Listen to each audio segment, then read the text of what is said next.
to make strawberry shortcake. Eee. Oh, that's a hair. I thought it was a cobweb.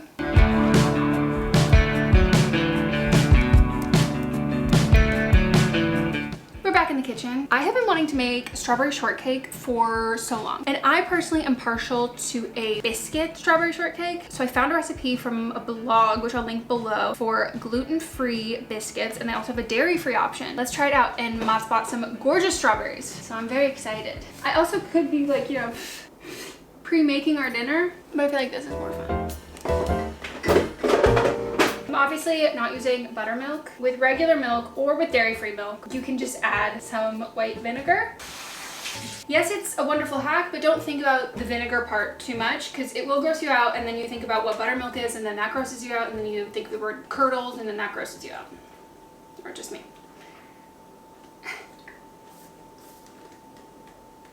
Whatever. It takes everything in me not to use my teeth.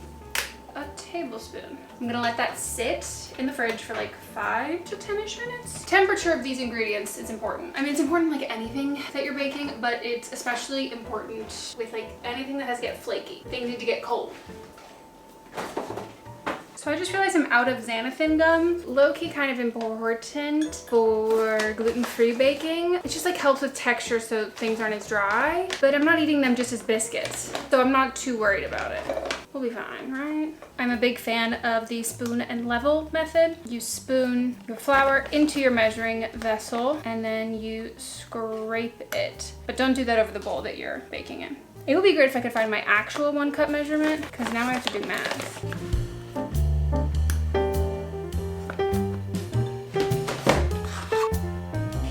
Of salt, and then 2 tablespoons of sugar. They're not overly sweet. They're like just biscuit level sweet. And we whisk, and that's our dry ingredients. Cold butter goes in. And I really encourage him to get someone who could talk to him about this on his little podcast. Like, blew my mind. Probably are craving dopamine. This might be a hot take for some people, but Don't let a gym bro see it. I'll just start chugging. Egg in the buttermilk. We just don't want to overmix everything, so anything you can mix separately is better. Oh, I can finally have an excuse to use this dough whisk my mother-in-law got me for Christmas a couple years ago. Okay, could have done the egg more. This looks way too liquidy. So we're gonna troubleshoot. This is the fun part about baking videos where I don't recipe test before. Cool. It's giving Bakemas. Right? Right? Fun. Fun. Fun. Love it. Oh. I also put this away with a spoon and a measuring cup in it. I think I took my meds today, but maybe I didn't. We're just adding some more flour. Maybe I just miscalculated.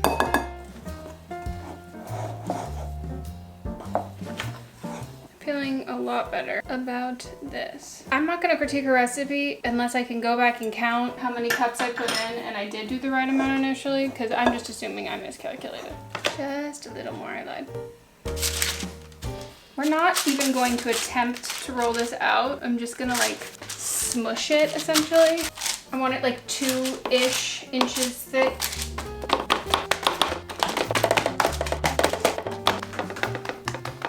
Out of the freezer. I'm using a biscuit cutter. You can use the top of a jar, whatever you want.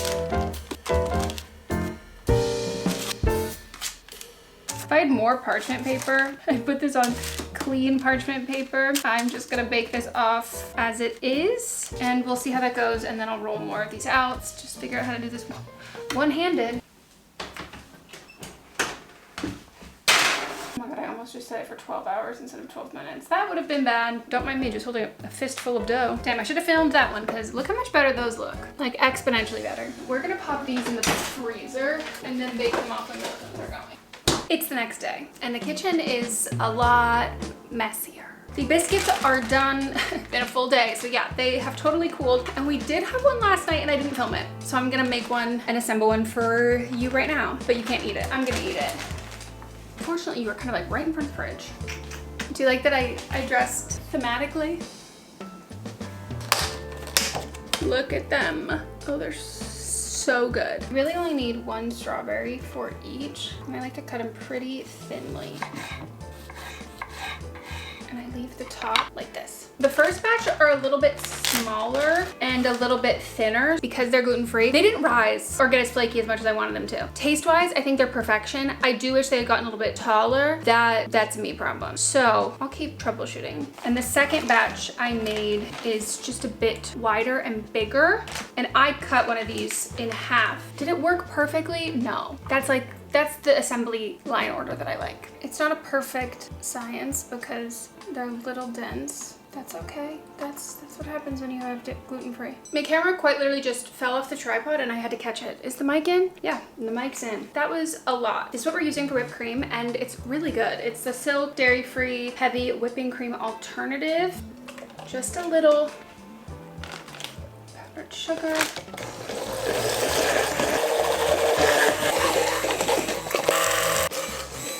A little bit of the whipped cream.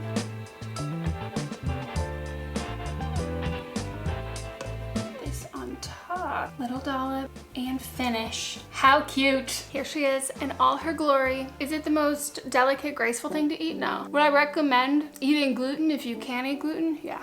I think this might be my favorite dessert. Is it definitely indicative of the restrictive granola crunchy household that I grew up in? Yeah. Wasn't allowed to have fluoride. By the way, remember my vlog where I went to the dentist and I was like shocked that I didn't have any cavities because my whole life growing up, like I just had a ton of cavities and I was told it was probably because I was breastfed for way too long. That apparently like doesn't really ever happen unless you're also like neglected and your teeth aren't brushed, which sure could have been it. I had a brain blast moment. I wasn't allowed to have fluoride. That's why I don't have cavities at that same rate as an adult. That's why my teeth were rotted as a kid.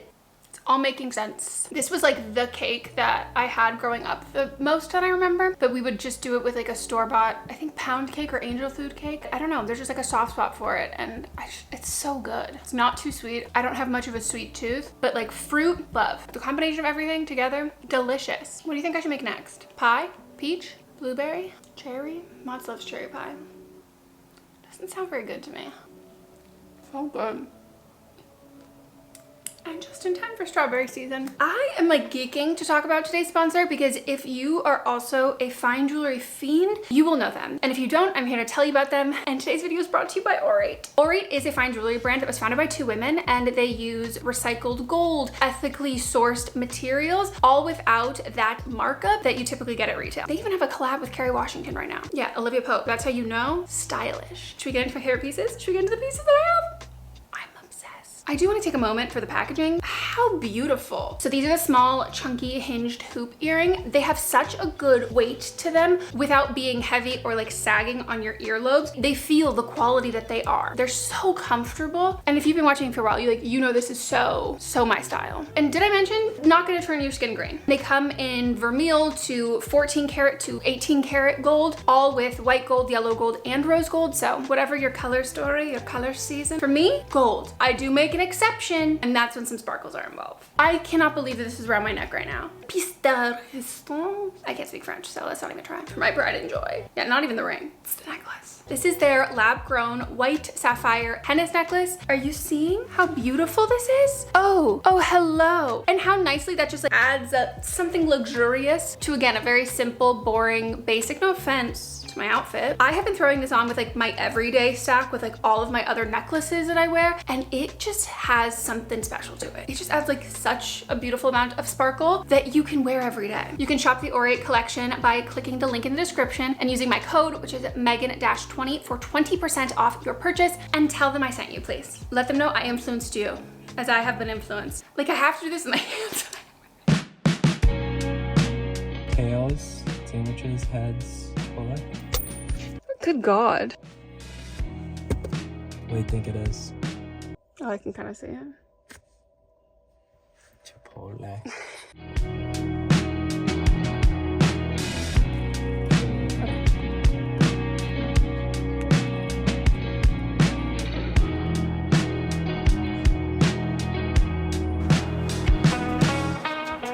We got more plants. The last time you saw my planter boxes, you may have recalled seeing cabbage. That's not going well, so we need to replace that, and for that, we got another pepper. It's a bell pepper, but everything else is doing really well. And we got basil, because right now I've been growing like grocery store, like leftover basil, and it's just like not thriving. So I think we're gonna do basil in its own container, so the cherry tomatoes has more room. My yellow hat, yellow Crocs. My first pair, and I'm like obsessed with them. I also bought Mott some, got his in like a chocolate brown.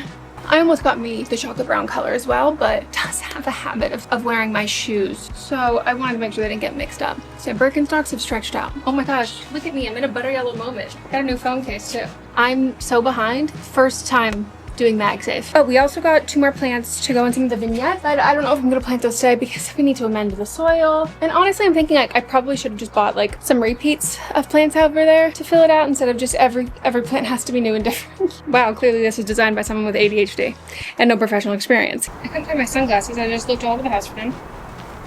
And oh, yep, they're there. Oops.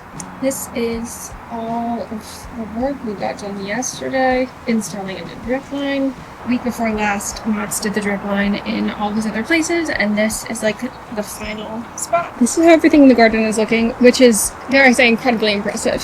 So I installed these like plasticky hoops, and I put a netting all over it, if you can see. This is really just like a temporary solution because it's squishing the kale, obviously, just so we can have something that means that the animals will not dig in it, and it's worked so far. It's worked actually incredibly well so far.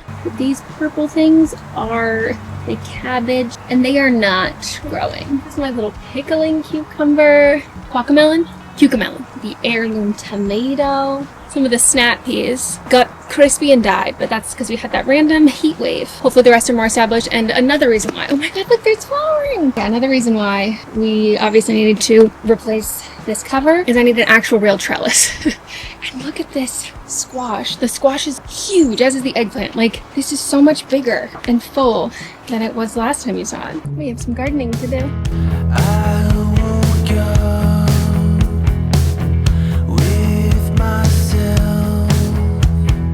This is the vignette that needs most help, and this is where I got those 2 new plants to put, but the soil's just bad. Soil needs to be amended more because nothing's really growing. Everything's kind of like either staying the same or dying.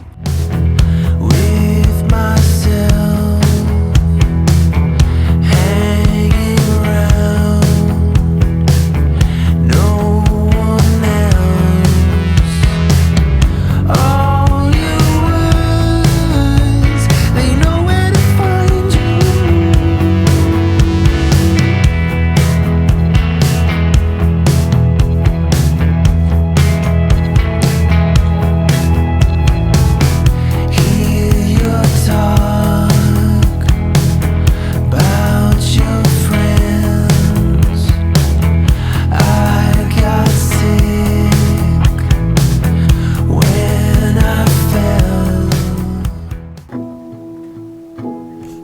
So to wrap up the vlog, I thought it would be fun to answer some questions. I posted a Q&A over on my Instagram story, but I also have to fold laundry. So let's do both at the same time. What music are you listening to right now? I have been almost exclusively listening to 𝗵𝗿𝗄𝗏. I get in these habits or these like spots in my life, okay, that needs to go on a hanger, where I just will recycle albums over and over and over again. And I have to say, last summer, was it? Or last year was just a great time for music. And throw some Charlie XCX in there too, especially if Mott's and I are driving together, because that boy is brat 24/7. What is 3 pieces or even just 1 piece of advice you would give your late 20s self? Ooh, gird your loins. Maybe. I kind of subscribe to that like woo-woo Saturn return thing, mostly because it just rang so true. Is this clean?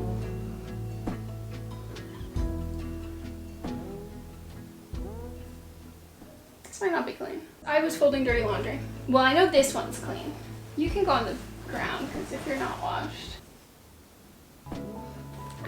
Are any of these clean? Like I was saying, I subscribe to that Saturn return woo-woo stuff because it like so deeply applied in my life. I don't know, because you ever want to give yourself advice, like, you know, in the movies where it like changes the course of your life. But I think I would tell myself that like some things are not supposed to last forever, and you can hurt yourself more by holding on to things after that. Okay, these are dirty too. Right? I know how we can figure this out. The laundry bags in the bedroom, are those clean or dirty? Dirty. Okay.